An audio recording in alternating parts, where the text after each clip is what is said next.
Alrighty, shalom, shalom, shalom. Alrighty, shalom, shalom, shalom. Shalom. Want to give all praises, honor, and glory unto Yahweh Bahashem, Yahweh Shai Bahashem, Rekakwadash. I want to give double honors unto the apostles and elders of Great Millstone, where I learned this truth from. I want to say peace, mercy, and blessings to all the hopeful elect. The name of the Heavenly Father is Yahweh, and that means He exists or He is to be. The name of the Son is Yahweh Shai, and that means He is the deliverer. We are the Hebrew Israelites, and there's 12 tribes that consist of our nation. Today we'll be in so-called Negro, Latino, Native American, Seminole Indian, Latin Hispanics. All right, we are the Israelites according to the Bible. All right, and the self-proclaimed white man's called Caucasian, small hats, European. All right, white people, according to the Bible, they have a biblical nationality as well, which is Esau, Edom. All right, and according to Bible prophecy, Esau is the end of the world, and Jacob is the beginning of it that followed. All right, and now Barak Yahweh, Barak Yahweh Shai, Barak Yahweh, Barak Yahweh Shai. Right, this your Lord willing, this lesson is edifying, as you can see, going into the Strait of Hormuz and other topics of things that's uh that's going on. Because today is March 3rd, 2026. All right, we just had that blood moon. I believe it was actually last night. This is an article right here from End Time Headlines. It says Dow drops 1,200 points as oil surges, bond yields climb in response to deepening Iran conflict. All right, so pretty much shit is hitting the fan. Right, the West. You hear about the West in the news, USA. That is Babylon the Great and the circle of the drain. All right, so just going to jump right into it. I just put in Google and put in will gas prices go up due to Iran war. The AI overview says, yes, gas prices are expected to rise significantly due to the conflict with Iran, right? Now, one thing you have to understand is that Iran is a very, important piece of the puzzle, all right? When step back and look at the big picture, they play an important piece of the puzzle of these end time prophecies, all right? When you go to Ezekiel 38, uh, it mentions Persia, right? It mentions Gog, Magog, Persia, right? Now, when you go into the history of Iran,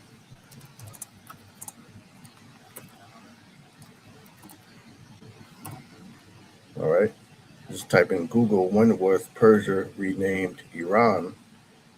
AI overview. Persia officially became Iran on March 21st, 1935, when Reza Shah Pahlavi requested the international community use the nation's native name, Iran. While Persia was a Western label used for centuries, Iran, meaning land of the Aryans, was chosen to emphasize national unity, indigenous heritage, and to mark a break from past colonial perceptions.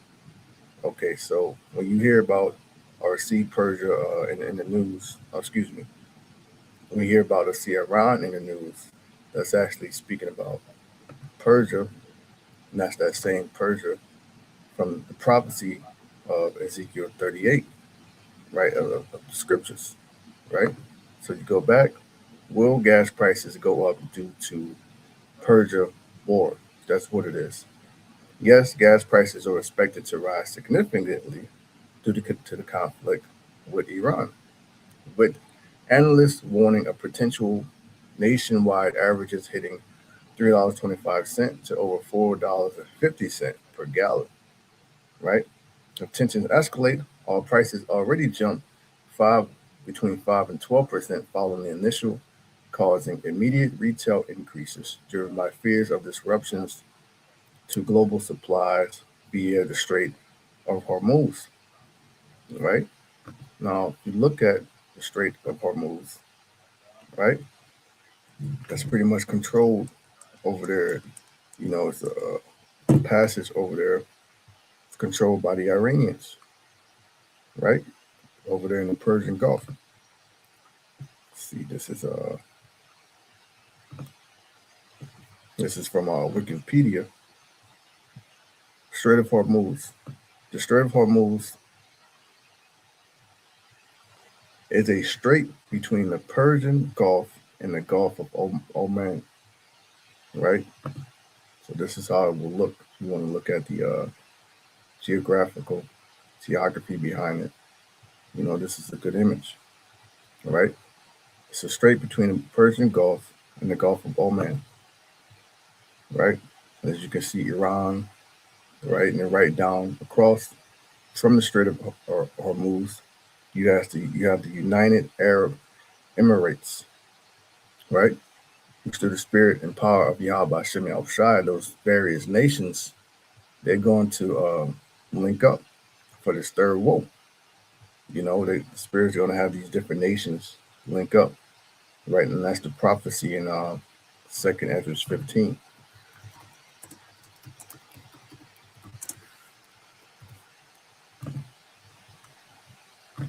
Right? Let's look at another image.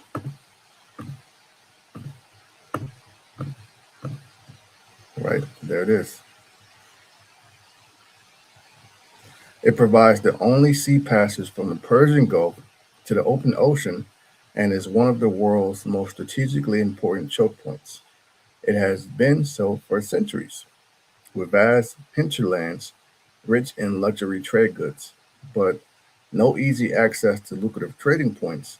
In his memoirs by Burr, the first Padishah of the Mughal Empire, recounted how almonds had to be carried from the distant Farghani region in Central Asia to Hormuz to reach markets. Okay, so that's the Strait of Hormuz.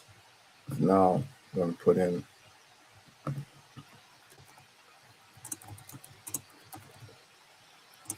how much oil does the U.S. get from Iran, right? It says the U.S. states imports essentially no oil directly from Iran due to long-standing economic sanctions and prohibitions. While Iran is a major global producer, about 90% of its crude exports are brought by China, not the U.S. All right.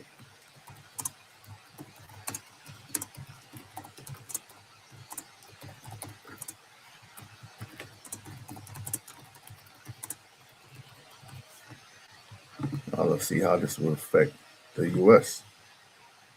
All right. This is from CNBC.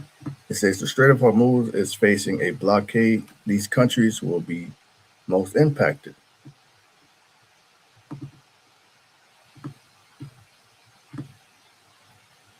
The closure of the Strait of Hormuz by Iran is sending shock waves across global energy markets, with Asia expected to face the maximum pain.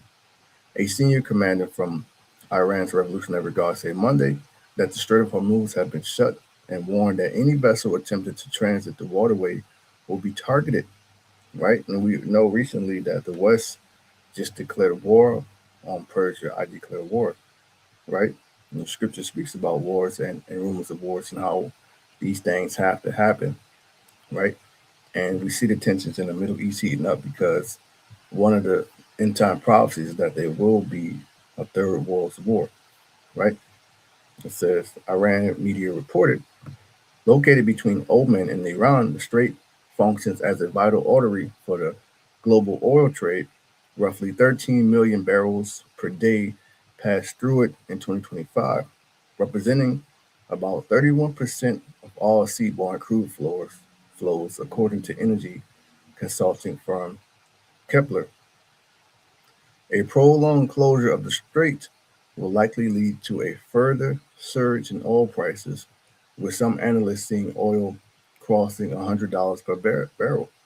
Global benchmark Brent was up 2.6%, around $80 per barrel, almost 10% higher since the conflict broke out. right? Volume of crude oil and condensate transported to the Strait of Hormuz by destination. And you can see they do million barrels per day, right? And I believe their largest customer will be China, and then India, because India is right there, right? It says about 20% of the global liquefied natural gas exports that come from the Persian Gulf are also at risk, primarily those originating from Qatar and shipped via the Strait of Hormuz, according to Kepler.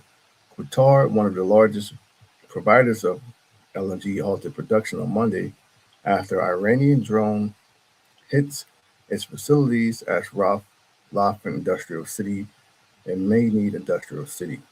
All right, and this is getting serious. You have a lot of people that travel outside of the United States over there to Dubai and other parts of the world, and now they're stuck there.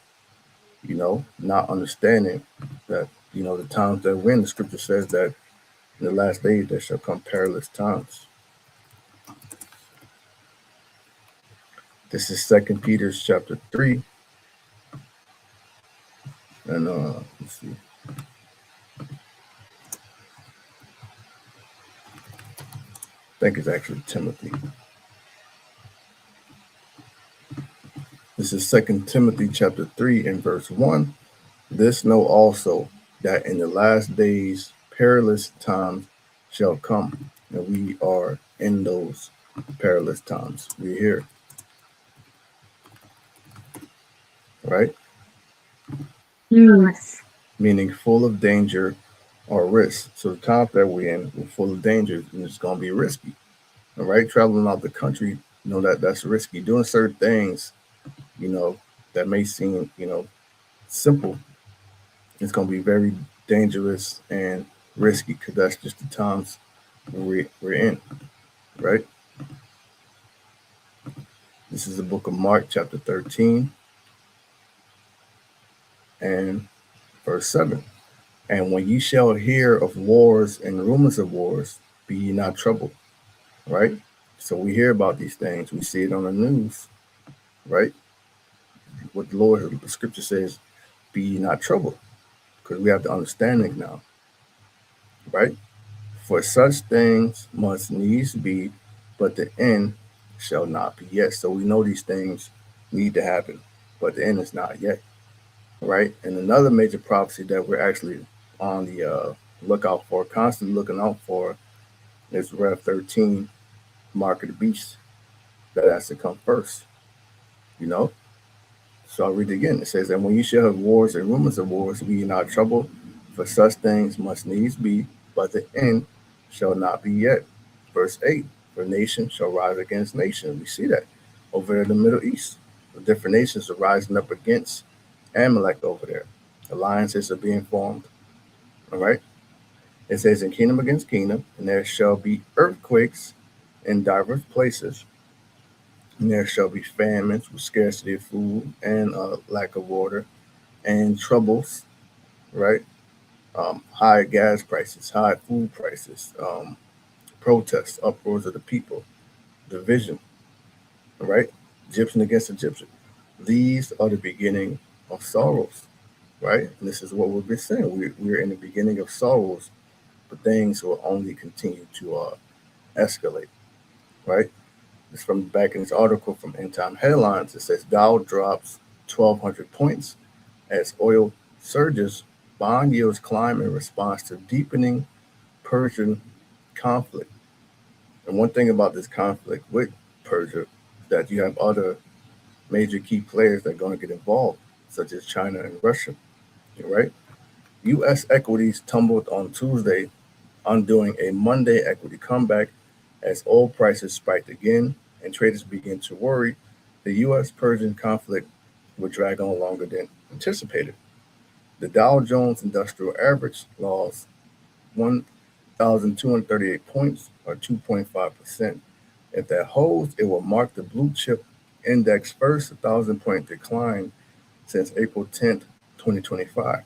The S&P slipped 2.2%, while the Nasdaq Composite was down 2.3%. Right? Brent crude oil, the international benchmark, topped $84 a barrel, was up 8% Tuesday, following a 6% spike Monday. WTI crude jumped 8% to above $77 a barrel after a 6% jump as well on Monday, right? Iran Revolutionary Guard commander said the Strait of Hormuz, the world's most vital transit route for crude oil, yeah, that's a very, you know, um, the Strait of Hormuz, that's very key, right, for that oil that's being moved around the world, right? Going back to CNBC, Dow closes down 400 points after falling as much as 1,200 points as Iran conflict brutality continues, right?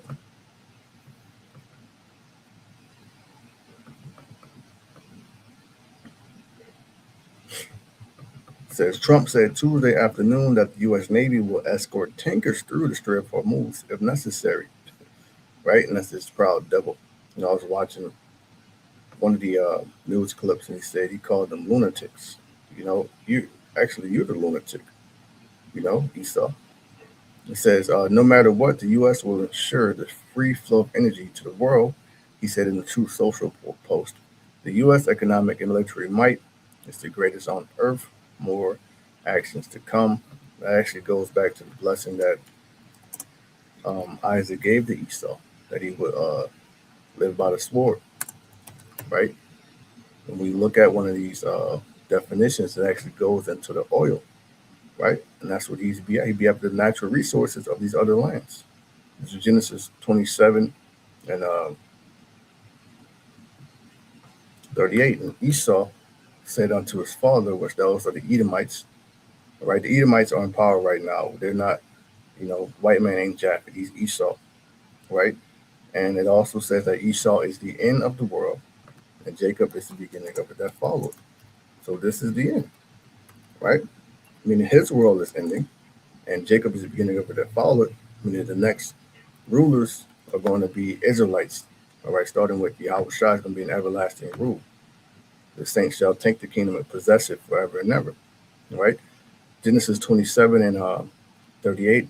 And Esau said unto his father, hast thou but one blessing, my father? Bless me, even me also, O my father. And Esau lifted up his voice and wept, right? And this is after Jacob supplanted him.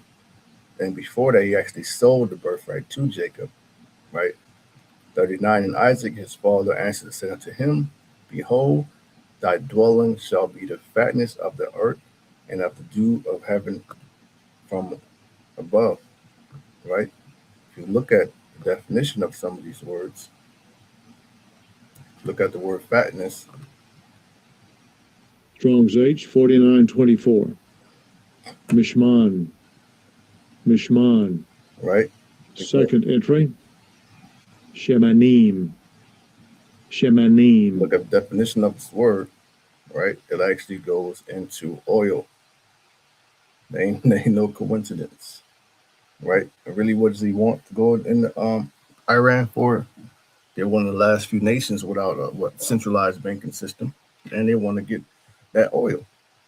It says fat piece, fertile place, right? And he does that. He all out the world, you have Amalek and Esau.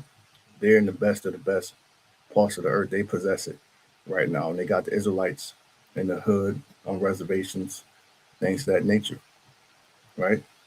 Genesis 27:39. And Isaac his father answered said unto him, behold, thy dwelling shall be the fatness of the earth and of the dew of heaven from above. We're going into what his Air Force, his space. Now he has a Space Force, space station, NASA. He actually has direct energy weapons, right? Breakdown do, that's like an acronym for direct energy weapon. And he got stuff like that, right? 40. And by thy sword shalt thou live. So he lives by the sword. He lives for this shit, right? Bombing people. John 10 says, a thief coming not but for to steal, kill, and destroy. And by the sword thou shalt live, and thou shalt serve thy brother. And it shall come to pass when thou shalt have the dominion, thou shalt break his yoke from off thy neck. And that happened during the time of the book of Kings, after the kingdom split between Jeroboam and Rehoboam. it came a time where Esau, we had him in captivity. He broke away from us. The time of the Romans and the Greeks, they began to oppress us, right? All right, back in this article from CNBC, it says the U.S. economic and military might is the greatest on earth. More actions to come. Brent crude oil. The global benchmark settled up to 4.71%. That was a far cry from its high of the day and follows a 6% spike Monday.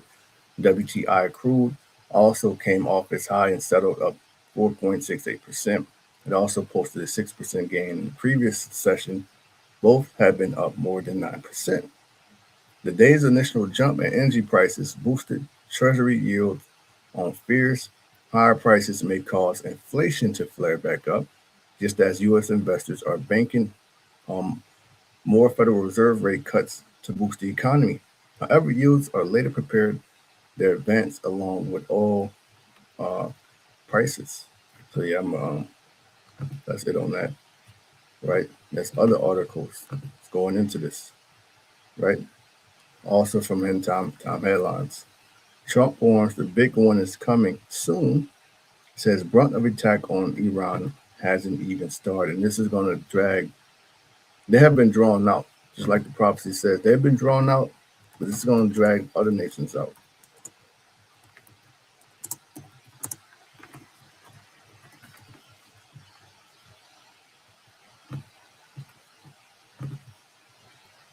This is Jeremiah 49. Jump down to verse 20. Therefore, hear the counsel of Yahweh Hashem Yahushua. Look up this word, counsel.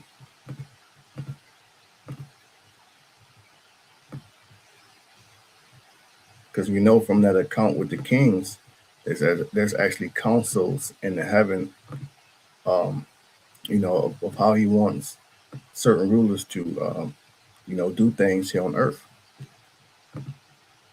Strong's H 6098. Eitzah. So that goes into counsel, advice, purpose, right?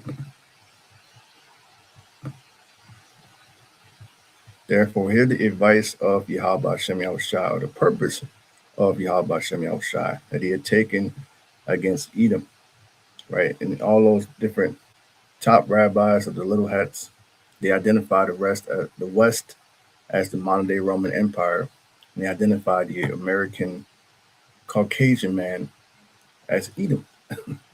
But actually, they're Edom too. They're just Amalek, And his purposes that he had proposed against the inhabitants of Teman, going into their wise men, right?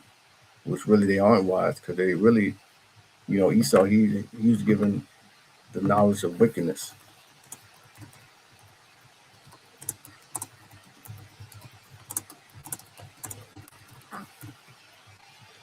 This is Sirach 19 and wait, that's not it.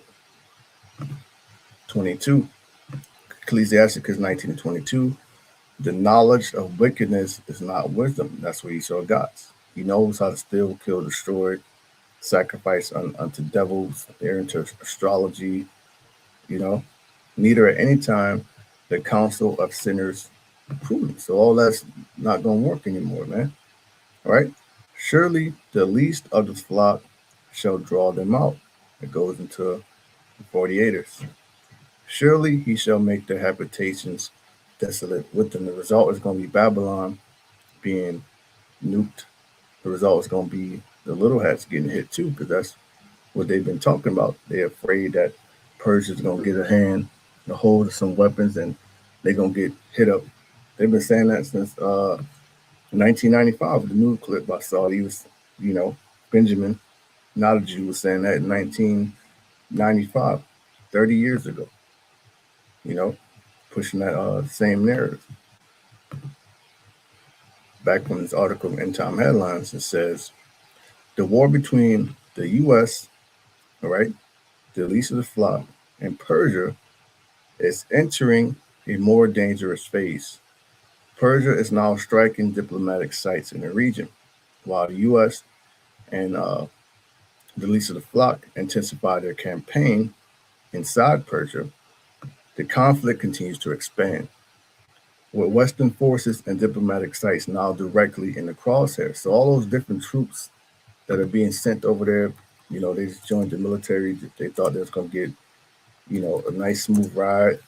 They didn't think they was going to end up going to war. They know they're going to end up being sent over there, and they're going to die over there, right? This is Joel 2 and verse 20. It reads, "But I will remove far off from you the northern army." The northern army is going to the different military branches of Edom, all right? The west, right? Marines, Army, Air Force. Now he has the Space Force, etc., right? And will drive him into a land barren and desolate over there in the Middle East, right? A lot of that desert land. The scriptures even say you're going to dry up to make the way for the kings of the east to pass, right? With his face toward the east sea and his hinder part toward the utmost sea, which I believe is the Red Sea and the Euphrates, if I'm not mistaken. And his stink shall come up, and his ill savor shall come up, because he had done great things. In other words, meaning what? They're going to go over there, but they ain't going to come back. They're going to die. A lot of them, they're going to, according to 2 Esdras 13, they're going to be nothing but a pile of, smoke and ashes, right? All right, back in this article. It says 2 Iranian drones hit the U.S. Embassy in Saudi Arabia's capital. Read out early on Tuesday, according to Saudi officials. The attack caused what Saudi Arabia's defense ministry described as limited fire. With minor damage, it followed an attack the day before on the U.S. Embassy in Kuwait, a sign that Persia is attempting to increase its warfare. At the same time, the U.S. and Elisa Flock are stepping up attacks inside Iran. So they have been drawn out already. So this thing is only going to get worse. But, before the mark of the beast has to come. But ultimately, it's going to end up drawing out China and Russia too, right? President Donald Trump suggested that this may be the only beginning of a sustained campaign that could last more than a month. In an interview with the New York Post, Trump refused to rule out sending American troops into Persia if they were necessary. "I don't care about the polling," he said, and added, "I don't have the yips with respect to boots on the ground." All right. The Prime Minister indicated that they had no choice, calling the threat urgent. They've been saying that shit for years. Like I said, going back to 1995, the news clip. All right. The Prime Minister stated, "After we hit the nuclear sites in the ballistic missiles program, you'd think they learned a lesson. But they didn't, because they're unreformable." Right? So this is all prophecy. You're not going to stop the prophecy. Right? Even in Habakkuk, what's that, Habakkuk 3? This is Habakkuk, maybe 2. Habakkuk 2 and 3.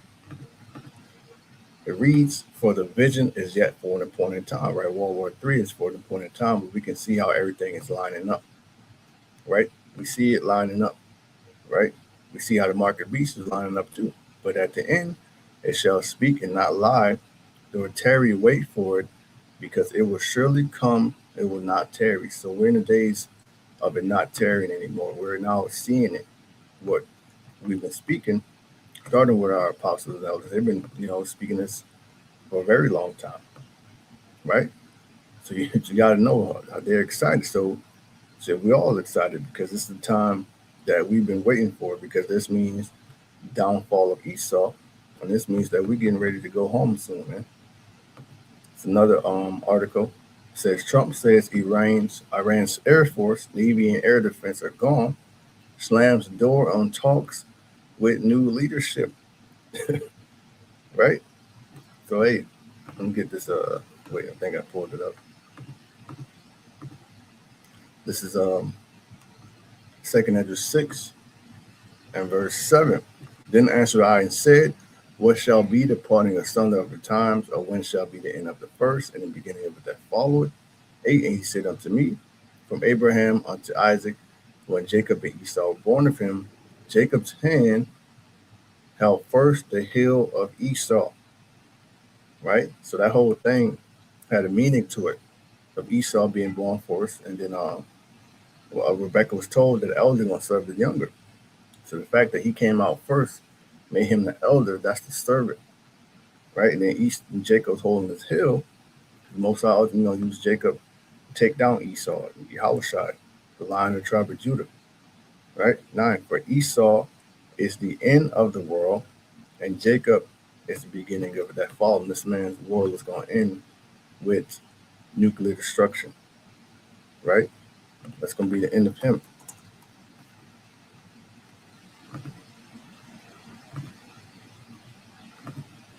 This is from 2nd Ezra 15 and verse 28. It says, behold, in the horrible vision, and the appearance thereof from the east. So that horrible vision goes into that nuclear destruction, third woe, and also the second coming.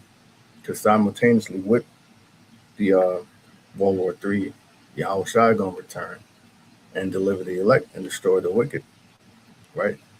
29, where the nations of the dragons of Arabia shall come out with many chariots, and a multitude of them shall be carried as the wind upon earth, that all they which hear them may fear and tremble. Also the Carmanians raging and wrath, and this is another word or another name for the Iranians or Persians.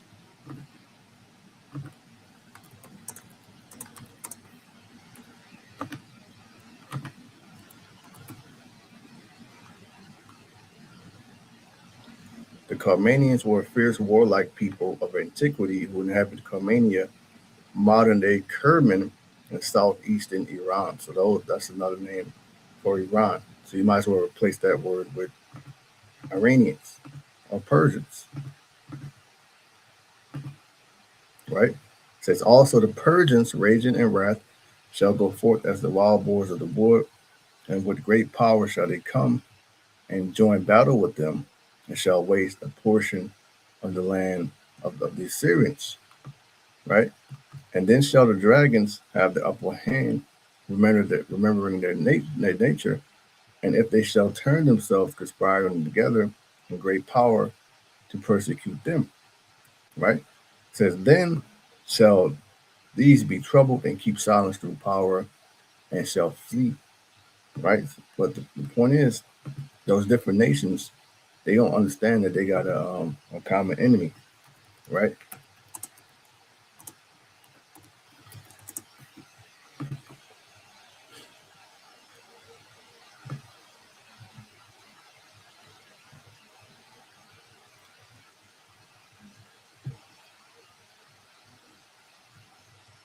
There's pretty much a regional war over there. So you're gonna have those other nations, you know, such as Turkey, the United Arab Emirates, right? They're gonna start joining forces.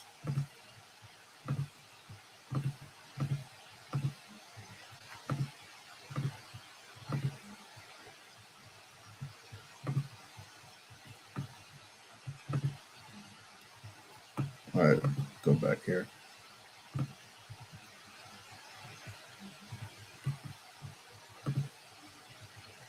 It says Iran's nuclear ambassador claims U.S. Israeli airstrikes targeted the Natanz enrichment facility, right? What they're trying to do is trying to stop them from getting nukes. But I believe, speak as a man, I believe they already have them. You know, it's from Revelation 11. We'll jump down to verse 14. It says, the second woe is past, and behold, the third woe coming quickly, which goes into World War III, right? Now, Esau, even, going back to Albert Pike, they even got a doctrine, they think it's part of their plans.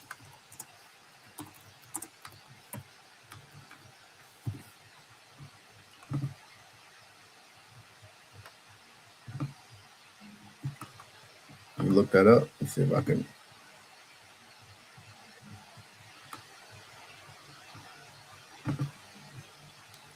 All right. It says the Third World War must be fomented by taking advantage of the differences caused by the agent terror of the Illuminati between the political Z's, which is the small hats, and the leaders of the Islamic world. The war must be conducted in such a way that the Islam, the Muslim, Arabic world, and the political Zionism, the state of Blink, mutually destroy each other. We shall unleash the nihilists and the atheists, and we shall provoke a formidable social cataclysm, which in all its horror will show clearly to the nations the effect of absolute atheism, origin of savagery, and the most bloody turmoil.